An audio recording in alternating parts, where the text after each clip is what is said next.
devisa sawit Indonesia tahun 2021 600 triliun. Gila. Kan gitu kan? Gila.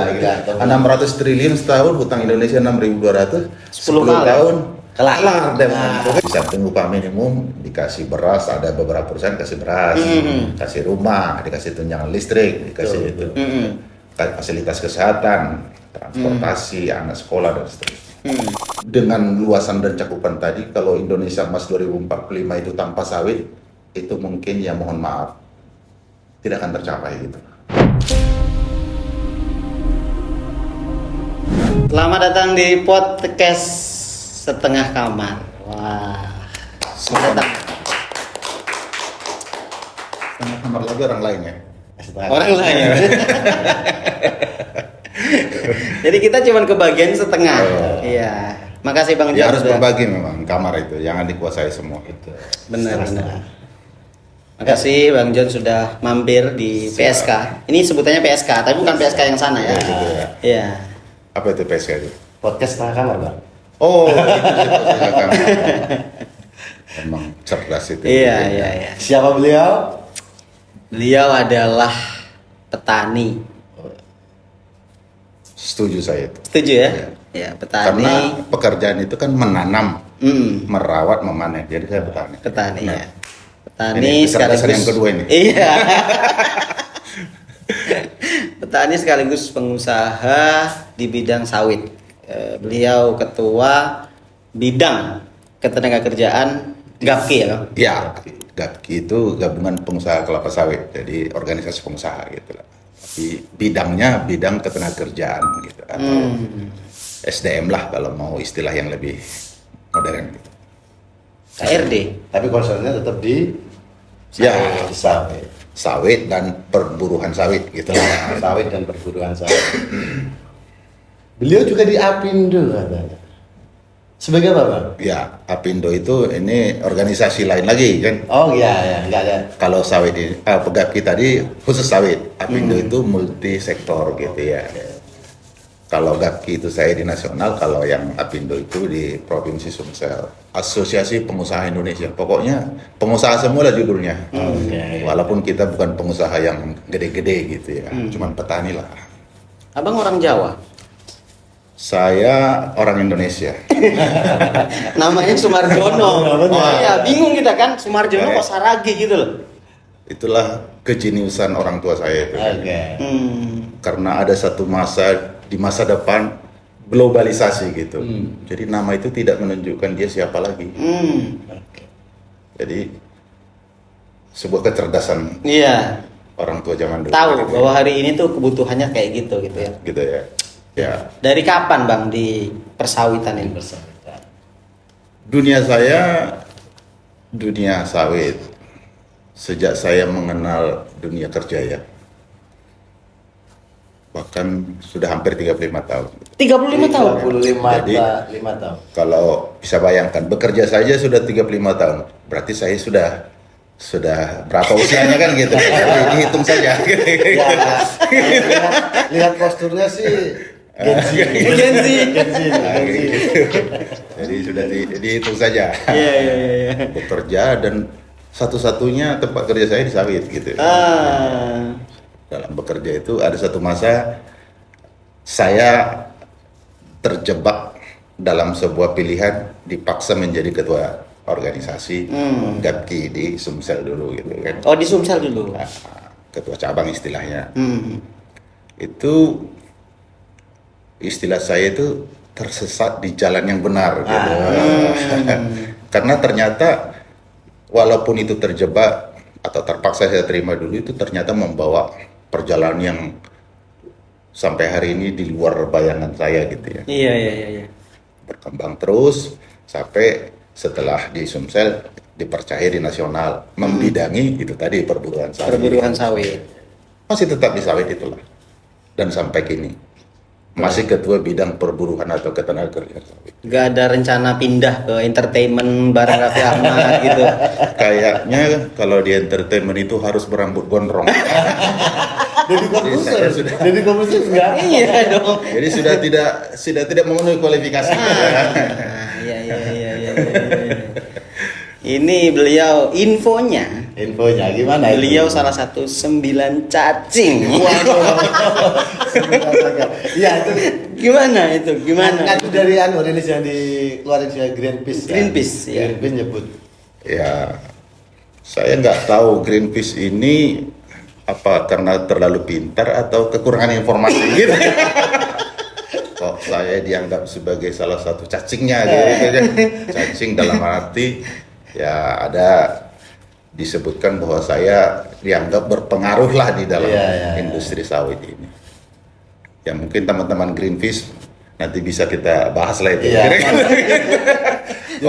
jadi sebagai informasi aja ya, beliau ini masuk salah satu tokoh berpengaruh di sawit. Nah, itu dirilis oleh Greenpeace. Ada di situ nama-nama seperti Sandiaga Uno, ada Luhut Binsar Panjaitan. Nah, beliau ini termasuk masuk dalam daftar aktor orang yang berpengaruh di dunia sawit.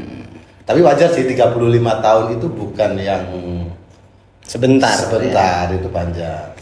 Kita aja baru berumur 23 ya kan. Nah, Iya, tapi walaupun lama, ya kan kita juga tahu diri lah gitu ya. Emangnya gue siapa kok masuk 9 cacing gitu. So, dianggap berpengaruh di sawit. Ya saya nggak tahu argumentasinya teman-teman Greenpeace. Ya kita apresiasi lah tulisan itu gitu ya. Tapi apapun disebutkan istilah di situ, ya saya punya pilihan jalan sendiri gitu. Bahwa tujuan saya yang nggak berpengaruh adalah untuk membawa sawit Indonesia itu kebanggaan Indonesia sebagai negara, kebanggaan pengusahanya, terlebih kebanggaan para buruhnya. Gitu. Sesuai dengan tugas dan fungsi saya. tapi buruh sawit sejahtera, Bang? Sejahtera itu banyak partai menggunakan partai sejahtera gitu kan. Jadi itu kata-kata sejahtera ini memang agak distorsi nih. agak luas ini gitu. Indonesia sejahtera gitu kan. Kalau kita tanya yang lebih tinggi lagi sebelum buruh sawit sejahtera, apakah Indonesia sudah sejahtera? Kan sama saja lah pertanyaan itu kan. Kesejahteraan itu kan pertama definisinya luas gitu ya. Yang kedua ukuran kesejahteraan itu juga banyak gitu. Kan gitu ya. Sejahtera dari sisi apa? Karena ukuran sejahtera itu kan banyak.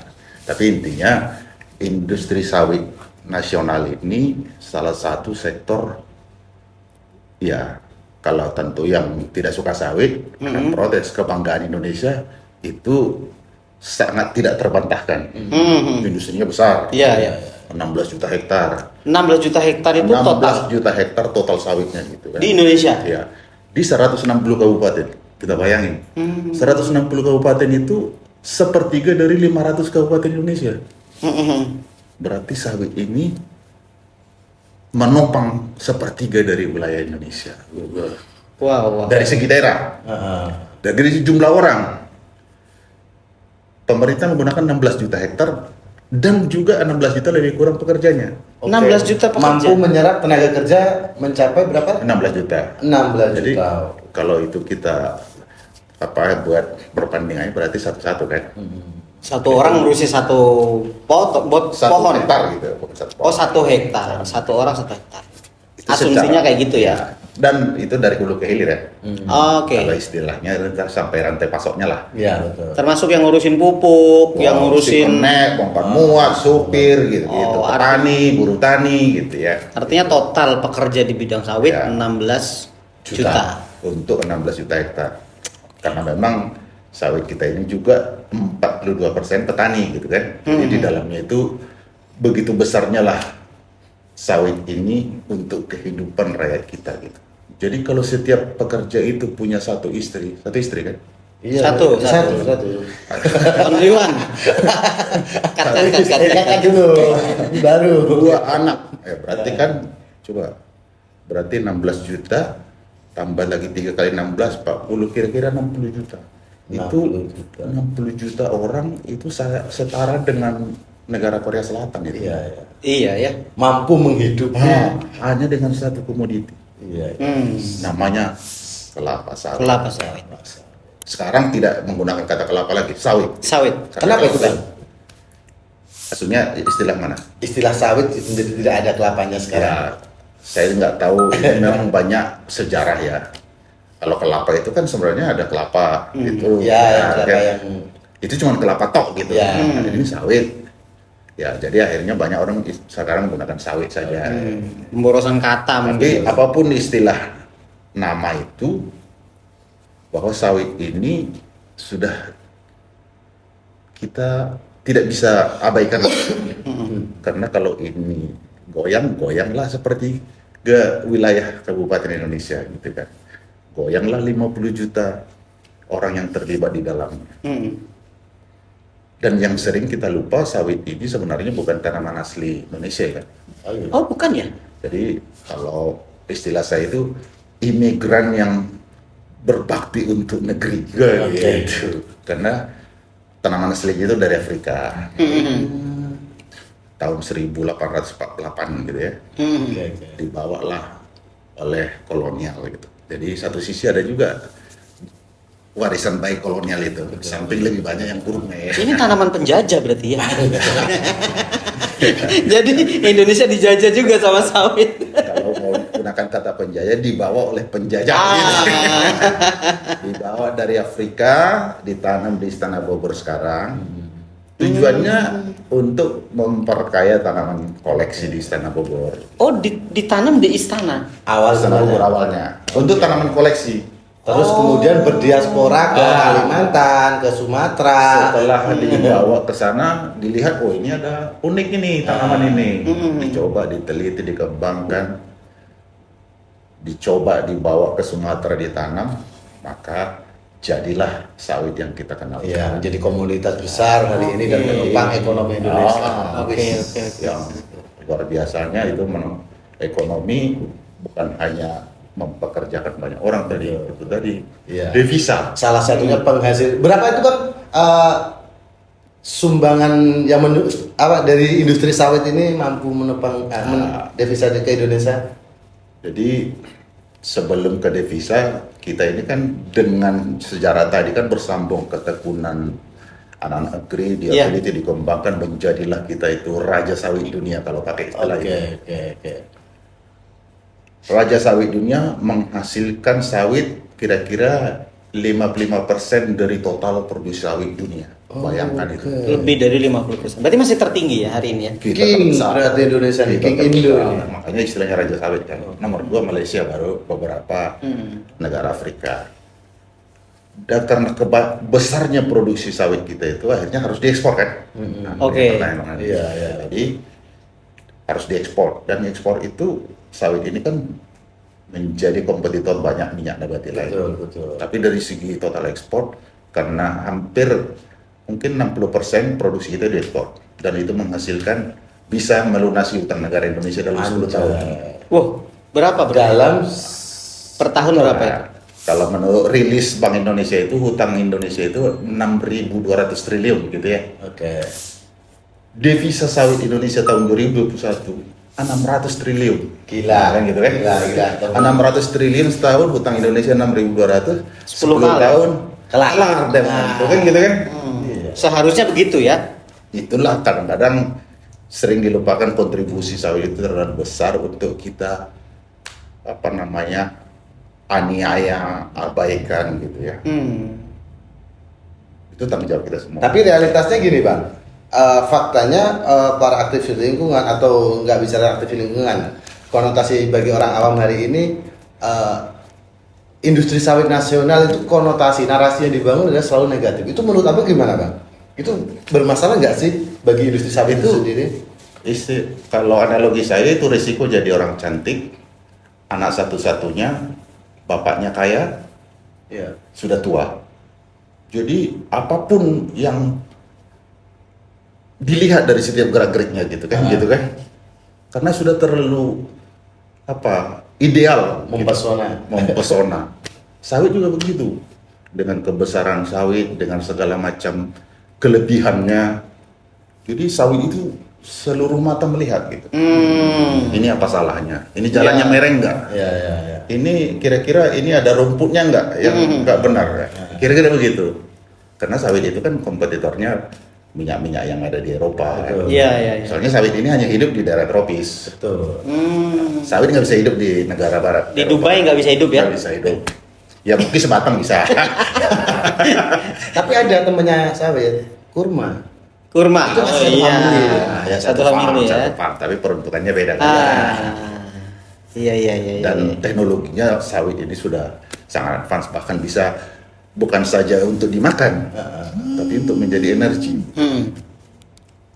Buktinya sekarang biodiesel kita itu kalau pakai mobil yang berbahan diesel, di situ sudah ada 30% minyak sawit gitu. Oke. Jadi sawit ini tanaman ajaib, untuk apapun bisa. Bahkan limbahnya pun untuk bisa gitu.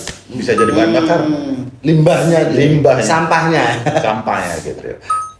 Iya, iya, iya, iya. Pantes akhirnya dia menjadi komoditas yang memang mempesona, benar. Ya, gadis cantik tadi. Iya benar-benar molek. Jadi kalau ketika cinta kita ditolak gadis Iya, tadi, iya. kita pun mulailah cari salahnya. Oh, memang nggak Oke. dari situ, kira-kira begitu. Berarti narasi-narasi negatif itu mungkin bagian dari proses persaingan itu atau gimana Itu hal yang wajar dalam persaingan dagang ya. Ya. Saya punya produk, ternyata di sini ada produk kompetitor, ya tentu saya saling cari celah kan. Nah, tinggal apakah persaingan itu fair dilakukan. Yang namanya persaingan cenderung tidak fair gitu. Tapi kan memang gini bang, kan kita juga yang sering beredar di media itu, salah satu yang menjadi masalah adalah lingkungan gitu ya. Ya. Isunya kan lingkungan, kemudian kesejahteraan pekerja buruh, kemudian pemerataan. Nah itu sebenarnya gimana yang sudah dilakukan oleh teman-teman pengusaha itu? Lingkungan itu tentu banyak variabel atau aspek yang dibahas. Tapi yang jelas industri sawit ini salah satu komoditi atau bisnis yang paling banyak persyaratannya. Persyaratan apa tuh? Persyaratan untuk memasuki sebuah pasar, bisa dalam bentuk sertifikasi, bisa berbentuk standarisasi gitu. Ini salah satu, mungkin satu-satunya yang sangat banyak dibebani standar-standar yang harus dipenuhi gitu ya. Salah satunya standar lingkungan.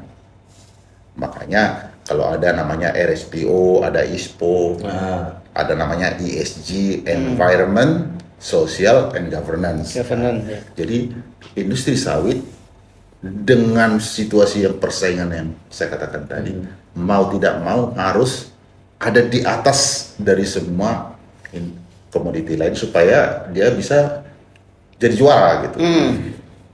Berarti harus memenuhi syarat keberlanjutan lingkungan. Nah, itu apa namanya ukurannya? Ya peraturan nasional kita. Tidak boleh nanam di gambut, tidak boleh membakar hutan, tidak boleh menebang hutan. Ya kalau memang bukan kawasan hutan, ada hutan di situ untuk bisa menanam tanaman yang menghasilkan sumber ekonomi, tentu hutannya dipotong. Ya. Masa dibiarin hutannya gitu? Ya. Selama itu bukan kawasan hutan. Itu contoh-contohnya ya. Jadi keberlanjutan dari sisi lingkungan tadi selama itu bukan di kawasan hutan lindung. Menurut hutan lindung, hutan suaka alam gitu ya. Menurut hukum nasional, ya nggak salah dong. Nggak masalah. Kalau nggak, untuk apa tanah itu dikasih Tuhan sama rakyat Indonesia? Berarti untuk dibudidayakan. Iya, benar. Ditanam padi, ditanam karet, kopi, coklat dan sawit. Iya. Cuman sawit ini begitu sawit yang tumbuh, nah ini ada apa? Gitu. Itu dalam Artinya kan kalau 1 tahun dia menyumbang 600 triliun gitu ya, kan sebetulnya besar banget gitu ya. Sangat. Pemasukan yang bisa dikontribusikan Diterima oleh untuk negara. pendapatan negara gitu Iya. kan. Bisa buat bangun IKN, ya kan? Saya nggak tahu berapa angka IKN. Bang dari sawit. Iya. Tapi memang catatannya itu bang, catatannya memang sawit ini negatif, ya kan? Sawit ini isinya masalah, ya kan? Meskipun mungkin teman-teman tidak tahu gitu ya, bahwa kontribusinya juga ternyata besar. Betul. Ekspornya termasuk nomor 1 ya. Di komoditas kita termasuk nomor 1 kan, sawit kan? Ya, Allah terbesar. Selain kopi, kakao, kemudian udang. Saya baca 10 komoditi unggulan. 10 komoditi unggulan itu ya di Tempo itu ada, salah satunya memang sawit gitu kan. Nah, tapi ini sudah terlanjur dan memang mungkin ya kalau saya pikir praktek-praktek oleh pihak-pihak yang tidak bertanggung jawab itu yang membuat industri ini menjadi tidak indah gitu loh. Gitu, apa gimana? Ya, karena tadi saya katakan memang dengan ukuran industri sawit yang sangat besar, ada di remote area kan, tidak semua hal bisa terlihat dan langsung diperbaiki gitu. Yang namanya terberitakan atau terpublikasikan kadang-kadang yang negatif, yang buruk gitu ya. Padahal di sisi sini banyak hal yang baik di sawit itu gitu ya. Kesejahteraan di sawit itu memang sudah menjadi model perkebunan sawit. Dibangun kebun, dibangun perumahan karyawan, dibangun klinik, dibangun sekolah kalau belum ada, kalau ada sekolah negara ya ke sana gitu. Artinya fasilitas-fasilitas standar itu sudah menjadi bagian dari perkebunan. Upahnya seperti apa? Ada upah minimum segala macam ya. Ketika perusahaan itu ada menghasilkan profit yang lebih, biasanya dikasih bonus. Jadi banyak praktek baik di perkebunan sawit. Kalau dari sisi upah contohnya, bahkan ada beberapa yang bisa 19 bulan gaji. 19 bulan. Padahal bulan cuma 12 kan? Ya. Gitu. 12 bulan gaji, 1 THR. Ada satu namanya tunjangan tahun baru. Tahun baru Masehi gitu. Oke. Jadi semua dapat, semua agama dapat. Berarti udah 14 kan? 14. Bonusnya 4 sampai 5. Berarti 19 kan? Setiap tahun. Ya bisa kalau ketika puncaknya mungkin bisa dapat 19 bulan. Oh. Jadi artinya yang pertanyaan apakah sudah sejahtera, yang jelas ya sudah melebihi upah minimum satu. Rumah dikasih, listrik dikasih, pendidikan kalau ada sekolah, dia tidak ada sekolah di kebun diantar. Jadi praktek baik itu kadang-kadang kalah populer dari sisi pemberitaan dengan berita buruk yang mengkeras tadi. Gitu. Iya. Tugas kita lah, tugas podcast ini salah satu harus aktif menceritakan itu. Jadi siapa pihak-pihak yang paling ingin sawit itu tidak ada di Indonesia? Kenapa jadi serius sih? Siapa gitu ya? Pertama itu yang merasa terancam dengan sawit. Iya. Siapa yang terancam itu? Ya kompetitornya gitu kan. Siapa itu Bang? Siapa? Kompetitor sawit itu sebenarnya. Kalau saya pinjam istilahnya Pak Hafas itu, dubes kita di Jerman itu, ya Eropa itu bahkan dalam regulasinya itu bisa membunuh sawit Indonesia. Dia menggunakan you are killing our industri kan gitu kan. Dalam diplomasi saya nggak tahu kata killing membunuh itu kan sudah pada level yang Iya. Tertinggi. Kenapa dia gunakan kata killing itu? Memang kalau benar-benar contohnya undang-undang anti deforestasi itu dijalankan, yang paling terdampak pertama sekali adalah siapa? Sebagai aktivis ini siapa ini? Petani ya. Di bawah petani ada lagi kan? Kan petani itu kadang-kadang Buruh sawit. ya buruh. Jadi artinya apa yang dikatakan oleh Pak Dubes itu ya sangat bisa. Tapi memang Eropa punya agenda apa dia kalau ingin menggeser sawit itu? Satu itu istilah saya itu penyakit orang kaya dan sudah maju gitu kan. Ingin orang lain seperti dia dan dipaksanya seperti dia, kayak gitu. Dicarilah segala macam. Yang kedua memang itu tadi tidak terlepas dari agenda-agenda Persaingan lah ya, persaingan pasar ya. Bahwa concern dia sebagai orang yang lebih maju dari kita mungkin masuk akal, tapi lu jangan paksakan dong. Atau lu jangan bunuh dong. Istilah Pak Abbas itu do not attack, tapi help gitu kan. Jangan serang. Kalau lu mau gua maju gitu ya, bantu dong. Itu namanya orang kaya yang baik hati kan. Jangan malah orang kaya yang mau membunuh, ya memang kelakuannya seperti itulah kan. Iya, soalnya kita bayangin begini ya. Ya kita sebetulnya pro-nya adalah industri sawit yang berkemanusiaan, berkeadilan gitu ya. Itu kan pasti gitu ya. Artinya seakan-akan pihak-pihak tertentu kan pengen udah sawit diakhiri aja gitu kan, karena nggak ada manfaatnya lebih kecil daripada madorotnya gitu kira-kira kan. Nah, artinya kan bisa dibilang, kalau gitu udah dibakar aja sawitnya gitu ya. Itu gimana itu? Itu menarik. Itu kalau dalam bahasa ini tuh sebenarnya hipokrit juga mereka gitu. Kenapa? Karena pada saat yang sama dia butuh minyak sawit juga. Nah. Iya. Buktinya importnya walaupun sedikit melambat tapi terus grafiknya meningkat. Artinya dia butuh sawit. Betul. Tapi sawit yang menurut mereka sawit yang sesuai dengan standar mereka. Gitu. Oke, ada standar dibuat apa? RSPO. Kita ikutin. Oke. Setelah kita ikutin dia bikin lagi ini. Ketika itu tidak adil ya kita lawan. Oke. Ketika itu masuk akal, ya kita coba. Buktinya RSPO bagi Indonesia diterima. Itu kan RSPO itu kan standar yang dibikin oleh pasar ini. Berarti memang ya satu-satunya cara memang sawit ini harus disesuaikan gitu ya. Disesuaikan dengan standar ya. Standar internasional gitu pasti Bang ya solusinya ya. Ya, mau tidak mau karena ini komoditi global, ya kita harus pintar-pintar melihat apa yang terjadi di global itu. Tapi ketika itu tidak adil, tidak fair, ya tentu kita harus lawan. Tapi ini ada cerita lucu ini. Saya tadi dikirimin temennya beliau. Oke. Katanya ini salah satu hama sawit itu kan babi. Katanya babi hutan takut sama Bang John Saragi. itu ada. Gimana ceritanya? Ada satu masa membuka kebun sawit. Ini cerita. Iya cerita. Di sini. Kewalahanlah si pimpinan kebun itu menghadapi serangan babi hutan. Babi hutan itu paling senang dengan umbut sawit yang muda gitu ya. Oke. Begitu kita tanam, babi hutan datang langsung dia acak-acak diambil. Kebingungan mau gimana ngatasinya kan ini luas gitu. Udah carilah orang yang bermarga kayak gitu. apa hubungannya? Ya nanti fotokopi KTP-nya ya gantungkanlah KTP itu di pohon sawit gitu. Nanti babinya datang dilihat KTP-nya marga Saragi. Jangan diserang ini, nanti kita yang dimakan nih. Gitu kira-kira. Oh, iya. Ada keterangan agama. Bisa aja. Lagi, Kristen gitu kan. Oh jangan bos. Besok kita ke sembelih ya gitu. Iya.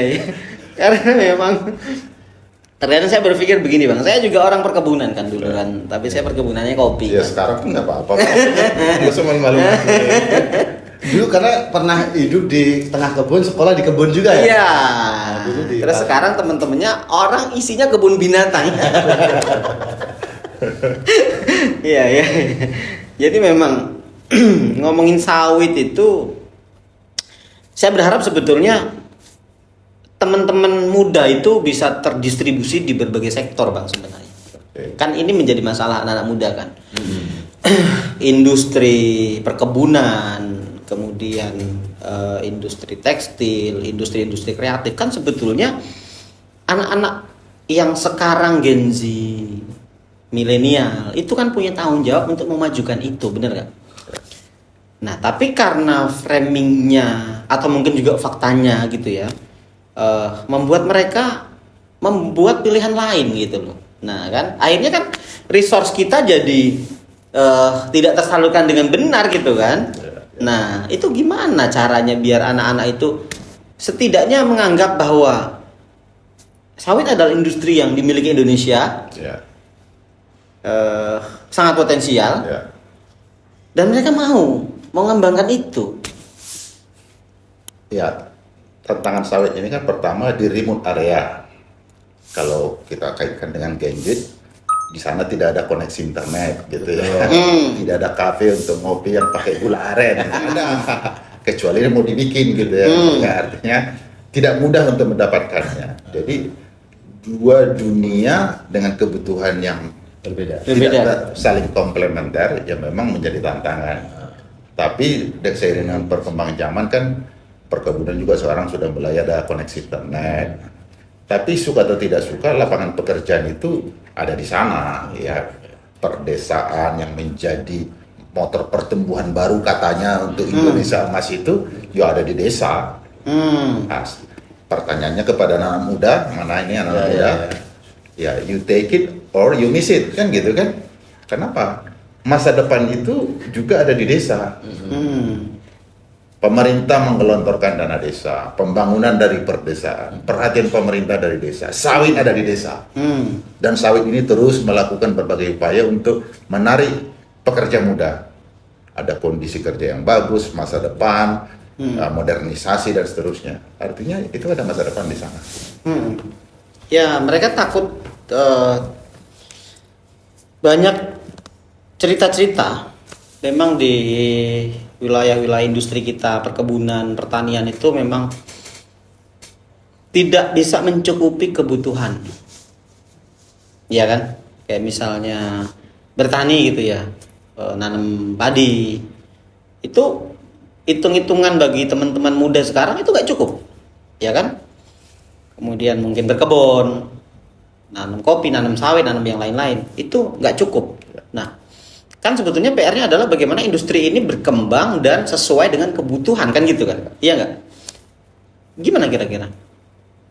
Stigma pertanian itu tidak bisa menjadikan kaya, itu memang realitas waktu lama ya. Kalau kita lihat petani padi, ya begitulah begitu kan. Harganya terlalu tinggi dikontrol, terlalu rendah dikontrol gitu kan. Tapi dari sekian banyak komoditi sawit ini menjanjikan dan terbukti. Bahkan untuk yang lebih besar dengan luasan dan cakupan tadi, kalau Indonesia Emas 2045 itu tanpa sawit, itu mungkin ya mohon maaf tidak akan tercapai gitu. Kok bisa? Hanya ilusi. Kenapa? Karena di perdesaan perlu ada motor-motor penggerak ekonomi. Sawit terbukti salah satu motornya. Supaya ada Indonesia emas, generasi emas, berarti kan perlu income, perlu gizi, perlu nafkah, perlu kondisi kerja, dan di sawit ada itu. Jadi sawit adalah kunci menuju Indonesia emas. Gitu. Tapi tips Bang, ini mungkin untuk teman-teman Gen Z, teman-teman muda itu tips untuk menjadi apa sih yang perlu disiapin sebelum terjun ke dunia sawit itu sebenarnya Bang? Ada nggak sih Bang? Ya, apa yang perlu disiapin? Yang jelas realitas sekarang ini sarjana pertanian lebih banyak kerja di bank gitu. Nah, kalau kita ke bank ditanya dari mana? Dari IPB lah. Jadi sulit merekrut untuk level misalnya supervisor lah. Itu juga menantang untuk mendatangkan mereka ke kebun. Karena itu tadi sebagai Gen Z yang kebutuhannya ABCD tadi kan belum ada di kebun. Nah, itu kan tidak semua siap. nah, jadi agak susah juga nih. Iya. Apakah tapi gini Bang, berarti untuk mengelola 1 hektar kebun itu cukup worth it gak sih bagi seorang atau petani sawit ini hasilnya gitu? Secara hitungan ekonomi, pemerintah sejak tahun 80-an 2 hektar itu diberikan kepada transmigran dari Jawa untuk modal hidup sebagai transmigran di Sumatera. Artinya dengan 2 hektar pada saat itu hitungannya sudah bisa. Dengan harga sawit sekarang lebih bagus, ya tentu akan lebih bagus gitu ya. Artinya kalau dia mau ke sana dengan modal 2 hektar bisa 4 hektar, bisa 10 hektar kan gitu. Karena di sana potensi untuk mengembangkan itu ada. 1 hektar berapa hasilnya? Per bulan atau per 3 bulan? Iya, panen sawit itu setiap 10 hari bisa panen. Tapi intinya dalam sebulan 1 hektar itu, kalau 1 hektar bisa 2 juta, berarti kan 2 hektar sudah 4 juta. Kan gitu. Kalau harga bagus, bisa 5 juta. Gitu. Sekarang berapa harga Bang? Sekarang ada 2.500 gitu ya kan. Kalau 2 ton saja dia per bulan 1 hektar, berarti 2.500 kali 2.000. Kali 2.000, 2 ton kan gitu kan, berarti 5 juta kan. Iya. Kalau 2 hektar dengan asumsi transmigran tadi kan, ada 10 juta. Itu asumsinya bersih. kotor lah. Oh, kotor ya? Itu hasil penjualan. Oh. Ya sebagai petani yang bekerja sendiri berarti di dalamnya sudah dapat upahnya kan. Berarti dia tetap ngambil sawitnya sendiri berarti. Ya dengan asumsi dia bekerja sendiri berarti 10 juta itu kan untuk dia potonglah biaya pupuk segala macam kan gitu. Oke. Kecuali dia mungkin karena sudah tua harus orang lain yang kerja gitu, itu lain lagi rumusan. Kalau POJ intinya untuk modal awal sebagai basic kehidupan, sawit itu dengan 2 hektar hitungan tadi sangat cukup. Tinggal apakah petaninya mau maju, mau berkembang, ya itu kan bukan urusan kita lagi kan gitu kan, urusan masing-masing gitu. Jadi secara konsep. Selama ini kan orang kalau bicara sawit itu kenapa generasi kita agak kurang awareness ada sawit itu mungkin juga untuk sawit ini kan membutuhkan lahan yang Luas. nggak sedikit gitu. Di Depok nggak bisa nanam sawit. Kecuali dia Memang hitungannya harus hektar lah. Ya. Kecuali dia bekerja untuk sebuah perusahaan sawit. Ya kalau itu jadi buruh atau pekerja atau karyawan itu lain cerita lagi kan gitu. Iya, Kan iya. pertanyaan petani. Ya.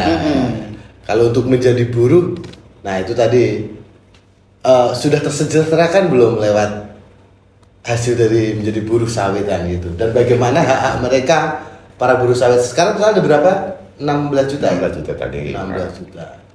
Jawabannya itu tadi ada praktek baik banyak. Bahkan seorang buruh atau pekerja menerima 19 bulan gaji dalam 19 setahun. bulan Karena gaji, ada THR, tunjangan tahun baru, kemudian bonusnya gitu. Apakah itu sudah membuat dia sejahtera? Nah ini pertanyaan, apa sih ukuran kesejahteraan Iya, itu? iya. Pasti. Dia sudah dikasih rumah, anaknya sudah diantar sekolah. Ketika dia bekerja di kebun sudah ada tempat penitipan anak. Oh itu dikasih ya, rumah itu dikasih ya? Dibangun. Itu Rumah dibangun. berarti itu Dikasih. kan kalau yang karyawan perusahaan ya? Ya, kalau artinya kebun dibangun adalah pekerja dibawa ke sana. Oke. Dikasihlah rumah segala fasilitas yang Termasuk tadi. bukan bagian angkut-angkut. Semua asal namanya karyawan kebun dikasih fasilitas perumahan. Dapat BPJS nggak? Kerja, ya pasti mandatori kan. Oh, kalau BPJS kesehatan, BPJS tenaga kerja itu kan wajib secara undang-undang. wajib iuran tapera nggak? Tapera sudah ditolak buruh dan jadi untuk urusan tapera buruh dan pengusaha Pak. Udah banyak potongan. Iya. Berarti Berarti kan gini kan, yang tadi yang kita bahas itu kan kalau misalnya dia mandiri sebagai petani gitu kan. Ya. Petani oke, penghasilan rata-rata sebulan kalau pegang 2 hektar dia berapa? Ya tadi 2 kali 5 10 juta. 10 juta. Kalau 10 sekarang. juta. Besar itu kan Ya. untuk petaninya. Kalau dia jadi pekerja ternyata dapat fasilitas. Iya. Dapat fasilitas, dapat rumah, dapat jaminan sosial gitu ya. Iya. Gajinya UMR atau gimana? UMP. UMP ya. Kita sebagai perusahaan tentu payung hukumnya adalah regulasi. Betul. Itu dulu. Sesuai, menyesuaikan lah ya. Oke. Hai perusahaan, ini undang-undang, lu bayar karyawan lu yang paling rendah itu upah minimum produksi gitu.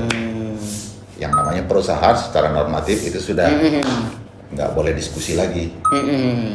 Di samping itu kan ada itu tadi, di samping upah minimum dikasih beras, ada beberapa perusahaan kasih beras, kasih rumah, dikasih tunjangan listrik, dikasih itu, fasilitas kesehatan, transportasi, anak sekolah dan seterusnya.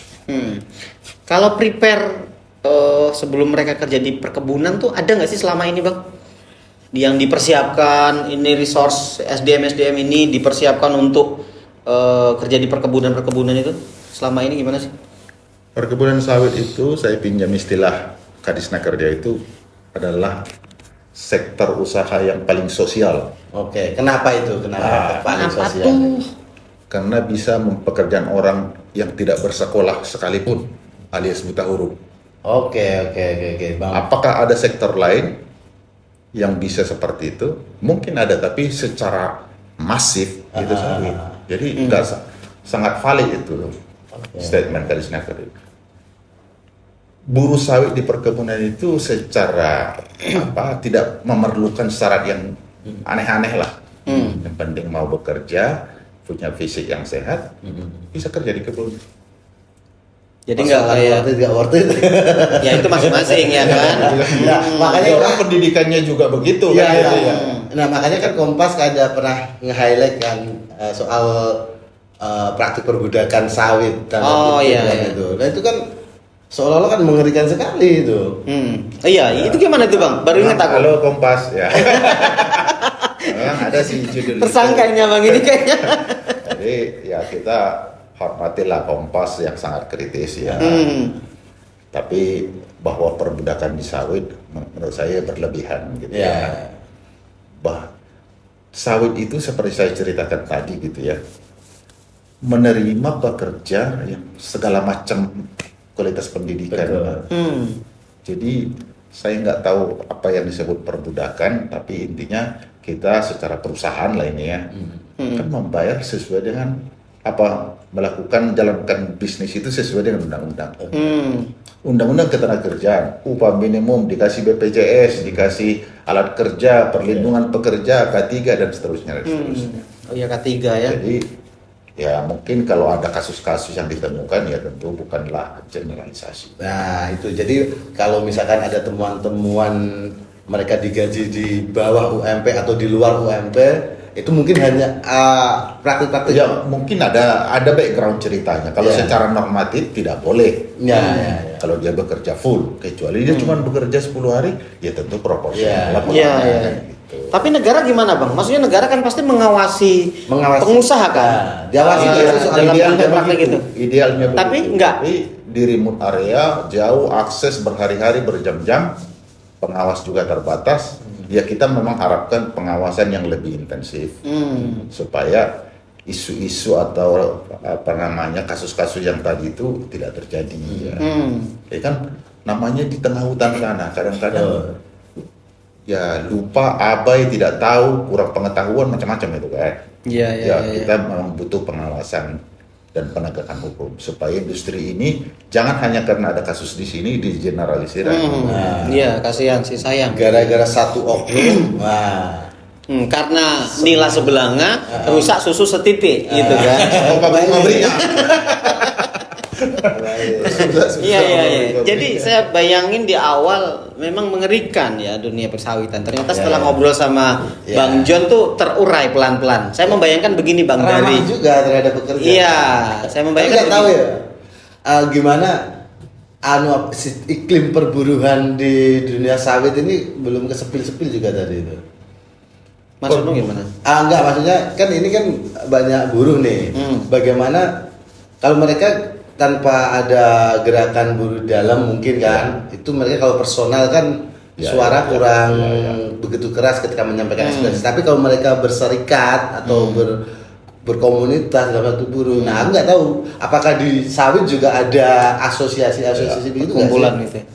Ya, kita beruntung negara demokrasi. Saking beruntungnya serikat buruh pun banyak. Gitu. Banyak ya di sawit itu banyak ya. Dari yang kecil, sangat kecil sampai yang besar gitu ya. Jadi gerakan buruh ini tentu perlu kita jadikan sebagai teman, partner, mitra, istilahnya mitra bipartit atau mitra sosial gitu ya. Jadi kalau di sawit itu memang sebuah kemajuan yang tidak kecil gitu ya, karena jejaring perburuhan di sawit itu menjadi sebuah kekuatan dan menjadi mitra industri. Di sana sekarang ada namanya jejaring Jabusi, jejaring pekerja dan buruh sawit Indonesia. Ini menjadi sebuah kelompok besar yang mengadvokasi buruh bekerja sama dengan GAPKI, Gabungan Pengusaha Kelapa Sawit, membuat sebuah platform bipartit. Dalam aturan ketenagakerjaan kita, bipartit itu menjadi kunci. Ketika buruh dan pengusaha itu sudah satu frekuensi, satu semangat, satu visi, akan banyak hal yang mudah dikerjakan gitu. Jadi bipartit di sektor sawit ini bahkan itu mendapat apresiasi pujian dari ILO, organisasi buruh dunia, karena dianggap industri sawit yang begitu banyak disorot mau terbuka gitu ya. Itu kan. Itu malah dapat penghargaan dari ILO ya. Terima kasih kepada teman-teman serikat buruh Jabusi. Halo. Ya itu sih memang yang kita bayangkan kalau teman-teman muda, mungkin kalau yang di daerah sawit mungkin gak heran ya kalau harus kerja di sana ya, karena memang wilayahnya di situ gitu ya. Tapi teman-teman yang mungkin out dari tempatnya, tinggal di perkotaan, kan bisa dibilang kurang peduli gitu ya Don ya. Ya. Kayak mereka justru antipati gitu kan, karena memang menurutku ya itu tadi framingnya memang sudah negatif kan gitu. Nah, saya ngebayangin kalau misalnya hal kayak gini nggak dirawat, terus tidak berusaha untuk dijelaskan, ya kan bahaya juga kan. Yang rugi kan kita juga kan, nggak sih bang? Ya, mengurus sawit, khususnya hubungan buruh dan pekerja itu urusan seumur hidup. Nggak bisa kita selesaikan hari ini, terus masalah sawit selesai, dan hubungan buruh pekerja langsung harmonis sepanjang zaman itu. Kayaknya perlu ada proses terus menerus. Proses itu disebut proses dialog sosial, gitu ya. Selama dialog sosial ini menjadi wadah yang dipercaya kedua pihak, maka sawit akan berkelanjutan, manusia di sawit akan menjadi manusia yang membanggakan sawitnya. Gitu. Akan menarik juga pekerja muda gitu ya. Wajah sawit itu tidak lagi seperti yang ada di publikasi, tapi karena upaya yang terus menerus orang akan melihat, kerja di sawit bisa menjadi sumber nafkah bahkan kesejahteraan masa depan. Mungkin di bawah-bawah pohon sawit kalau dibikin pasar-pasar malam gitu biar rame. Bazar pasar. Kalau di pusat-pusat perkebunan sawit yang sudah maju ya, lihatlah kota-kotanya. Kehidupan ekonomi di sini, dan kota itu bertumbuh berkembang karena memang ada aktivitas ekonomi di kebun sawit. Iya, kan bisa Bang ya. Misalnya kayak ya kan kita bikin IKN di tengah kebun, di tengah hutan ya kan. Nah, kita bayangin aja kan kebun sawit terhampar berapa ribu hektar gitu kan. Terus di bawahnya kita rapiin gitu kan. Kayaknya bagus juga ya kan. Jadi kita perlu genjet, memungkinkan itu. Masih genjet kan? Genjet ya. Genset. Jadi acaranya pesta momen taman, pesta taman. Iya. Taman. Di kebun banyak kreasi-kreasi bagaimana supaya mereka bisa menikmati suasana kebun. Iya.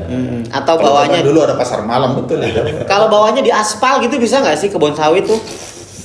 Jalannya ya harus bagus karena itu digunakan untuk membawa produksi kan gitu. Enggak. Tidak harus di aspal tapi bisa dilalui. Sawit itu jaraknya berapa meter dari satu pohon ke pohon yang lain? 9 meter. 9 meter kan? Oke, anggap misalnya dia di lingkaran dia 2 meter misalnya kan? Enggak, kita butuh di bawah itu vegetasinya tumbuh gitu. Memang 9 meter ini ideal ya? Ya itu berdasarkan penelitian begitu. 9 meter di bawah ini diusahakan tidak terlalu kering. Makanya namanya tanaman-tanaman yang bermanfaat dibiarin. Maksudku dalam rangka membangun ekosistem. Nah, dia pinginnya itu jarak antara 9 meter sawit satu Di bawah gitu. Itu bukan menjaga ekosistem, merusak ekosistem. Menjaga ekosistem solusinya bikin namanya daerah konservasi. Satu kawasan kebun bikinlah di satu tempat konservasi yang sungainya tetap dibiarkan, hutannya tetap dibiarkan, bukitnya tetap dibiarkan sehingga biodiversitas di sana. Itu. Jadi kalau di aspal nanti keanekaragaman ini hilang. Enggak, aku bayangin gini Don. Sumpah. Pikirannya kan pengen dibuat pasar malam Ya, bikin kafe. Kafe. Bayangkan kan gini Bang. Salah satu yang membuat anak-anak tertarik gitu kan, ya kan, terhadap desa misalnya. Itu kan desanya dibikin menarik, bener kan? Keinginan-keinginan mereka yang mereka cari di kota itu ada di desa, bener gak? Nah, kebun sawit juga mestinya dibikin seperti itu, ada taman, ya kan, tempat mereka pacaran. Yang menjadi soal kan seleranya Genjet itu dengan selera saya sudah beda. Supaya ayah itu datanglah ke sana, bikinnya di sana. Iya, nah terus lagi di bawahnya itu dikasih kuda-kuda poni, itu indah banget itu. Bawalah Genset paling sana. Nanti itu bisa, itu kita rekomendasikan ke Gapki untuk membuat festival, festival taman sawit atau festival sawit lah gitu. Naik with sawit itu. Apapun yang untuk membuat sawit itu berwajah baik di mata secara persepsi ya silahkan saja gitu. Ada banyak cara gitu ya. Nah, termasuk podcast ini kan kita bikin sambil relax. Ya memang ada tantangan ya, tapi ada wajah-wajah yang Iya. bersahabat di sana. Gitu, Tapi apa bang yang udah dilakuin Gapki untuk membangun ekosistem sawit menjadi lebih produktif tuh apa untuk industrinya tuh? Langkah-langkah yang paling nggak gini, yang paling dominan tuh apa yang dilakuin Gapki? Gapki itu kan organisasi pengusaha ya. Iya. Lebih banyak untuk menceritakan seperti inilah, menyampaikan, mendorong sebuah Betul. inisiatif. Makanya itu tadi dalam konteks buruh, Gapki itu sebagai organisasi pengusaha yang anggotanya pengusaha bersama jejaring buruh tadi membuat proses dialog terus menerus. Karena kita percaya dengan dialog separuh masalah selesai. Dengan dialog. Habis itu pulang tidur gimana? Berarti tinggal selesai setengah lagi kan? Karena sudah dengan dialog sudah masalah selesai. Itu filosofi yang saya pakai. Yang kedua, dengan dialog kita bisa menghentikan perang. Tapi kegagalan berdialog bisa juga memicu perang. Nah, jadi pilih mana? Pilihnya saya memilih berdialog dengan buruh. Oke. Banyak perang di dunia ini, kenapa itu terjadi? Karena gagal dialognya kan. Menghentikan itu sampai apa? Ya disuruh dialog lagi. Jadi cuma satu kata itu solusinya. Dialog ya sebenarnya. Iya. Nah, dialog itu bisa dibangun lewat festival sawit itu. Gapki belum ada kan? Oke. Kegiatan itu. Iya. Jadi pakai melalui apa itu kopi gula aren tadi kan. apa tuh? Bersama buruh maksudnya. Kan yang namanya dialog itu kan tidak harus di ruangan selamat pagi teman-teman buruh, nggak harus begitu ya ngopi. Enggak, iya kita sih berharapnya abang jadi pelopor gitu loh, ya kan, untuk menciptakan sebuah ekosistem di dunia sawit yang tidak menakutkan. Itu serius bang. Perlu edukasi, Perlu edukasi, perlu membawa apa sih yang terjadi di sebuah komunitas, kemudian dibawa ke ekosistem sawit gitu kan. Nah, kita sih berharap begitu untuk apa? Teman-teman kita yang di luar itu butuh penyaluran bang, benar nggak? Ada 10 juta, ini data yang terakhir ya, 10 juta Gen Z di umur berapa? 17 sampai 25 ya. Yang dia tidak kerja dan dia tidak sekolah, ya kan? Nah, terus sekarang yang lagi rame di negara kita itu kan judi online. Kita berasumsi bahwa korelasinya tuh cukup kuat dan asumsinya lebih dari 10 juta bang. Nah kan PR-nya adalah gimana caranya membawa teman-teman di luar sana lebih produktif gitu kan.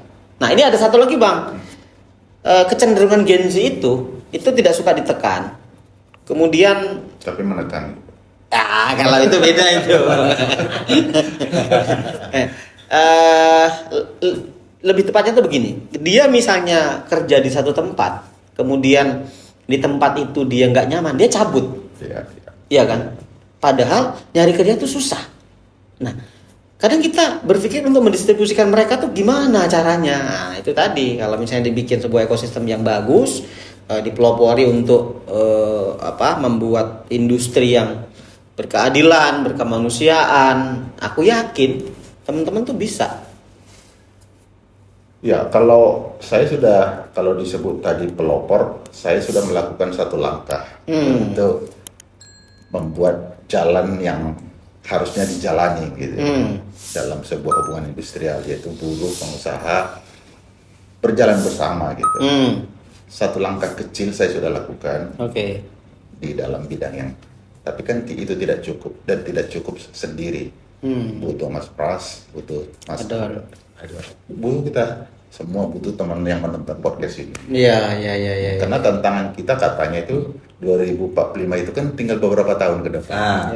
Jadi kalau kita sendiri hanya menuntut orang lain, tapi kita tidak melakukan ya. Iya, bullshit juga sih. Ya saya nggak tahu bahasa Indonesia apa. Ya, bukan Indonesia emas tapi Indonesia cemas gitu. Ya. Ya singkat cerita bahwa sawit ini terlalu penting untuk Indonesia, ada banyak tantangannya, perlu bersama-sama gitu. Buruh dan pengusaha sudah memulai sebuah langkah besar, walaupun itu butuh perjalanan yang panjang, tapi butuh juga gadget tadi gitu kan. Untuk melihat sawit itu dengan cara yang berbeda. Mau melihat lebih jauh, tidak sekedar melihat publikasi negatif terus kemakan gitu. Sementara kita belum pernah masuk ke situ. Ya, makanya perlu podcast seperti ini. Genset ini Ya, saya Gen Z nih, Gen Z. perlu lebih banyak yang memberi edukasi dengan gaya yang, Iya, iya, yang iya. sesuai dengan mereka lah. Oke, oke. Memang orang kalau sudah lama itu ngelotok ya. Iya. 35 tahun ya Bang ya di persawitan Ya, ya. dari saya berambut gondrong sampai berambut coklat. Iya, iya, iya, iya, iya. Banyak banget Bang sebetulnya yang menarik dari persawitan ini sebetulnya. Kita sebetulnya pengen berbagi juga informasi dari banyak pekerjaan gitu kan soalnya kan. Dan mungkin kami menunggulah nanti pelopor-pelopor yang dibuat oleh teman-teman Gapki gitu ya untuk mengajak teman-teman kita yang di luar sana untuk bergabung mungkin gitu ya, memajukan dunia persawitan gitu ya. Kasih pesan-pesan Bang terakhir Bang. Sawit sudah menjadi bagian tak bisa kita abaikan dalam kehidupan kita sebagai bangsa, sebagai negara, dalam aspek apapun, ekonomi, sosial, lingkungan. Oleh karena itu tugas kita untuk menjaga, merawat, dan mengembangkannya. Karena satu hal yang penting, tidak akan ada Indonesia emas tanpa sawit. Sawit adalah kunci menuju Indonesia emas. Melalui perdesaan, sawit Indonesia berkelanjutan. Itulah impian kita bersama. Terima kasih. Terima kasih Bang John. Nanti kalau ke Jakarta mampir lagi Siap. di BSK, kita bisa bikin 10 sesi lah. Untuk 2 kamar ya, ini setengah kamar. Ini setengah kamar. Untuk sang pelopor. Hah? Iya, untuk sang pelopor. Untuk sang pelopor. Oke. Gitu. Sang pelopor. Sang pelopor. Sang pelopor. Oke, udah kan ya? Ya. Oke, bye.